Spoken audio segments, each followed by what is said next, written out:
முருகப்பெருமான் இருக்கக்கூடிய இடம் ஸ்கந்தலோகம். என்னதுங்க? ஸ்கந்தலோகம். அந்த ஸ்கந்தலோகத்துல தனக்கு ரொம்ப விருப்பமான அடியவர்கள் கிட்ட எல்லாம் இந்த புக்கை கொடுத்து வச்சிருப்பாரு. என்ன புக்கு? திருப்புகழ்ங்கிற புக்கு. இந்த திருப்புகளை பாட சொல்லி முருகன் ரசிப்பாராம். உங்களுக்கு எல்லாம் ஒரு விஷயம் சொல்றேன்.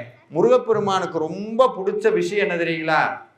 தேனு, தினமாவு, அரளிப்பூ, சிவப்பு வஸ்திரம், செவ்வாய்க்கிழமை, சஷ்டி, கிருத்திகை, இதையெல்லாம் தாண்டி எங்கேயாவது முருகன் கோயில போய் ஓரமா நின்று ஒரே ஒரு திருப்புகளை மனசுருகி பாடுனா முருகப்பெருமான் பக்கத்துல வந்து நின்று கைகொட்டி இப்படி கேட்பாராம், எவ்வளவு அழகா பாடுது குழந்தைன்னு. ஒவ்வொரு தடவையும் திருப்புகள் பாடக்கூடிய உள்ளத்துல எல்லாம் முருகப்பெருமான் வந்து நிற்பார். இது என்னங்க, இது கேட்கறதுக்கு நல்லா இருக்கு. அப்படின்னா இன்னைக்கு நான் உங்களுக்கு சொல்லி கொடுத்துட்டு போறேன். நீங்க வேணா டெஸ்ட் பண்ணி பாருங்க, என் பேச்சை நம்ப வேண்டாம். டெஸ்ட் பண்ணி பாருங்க, திருப்புகள் பாடினால் முருகன் வருவாரா வரமாட்டாரான்னா நிச்சயம்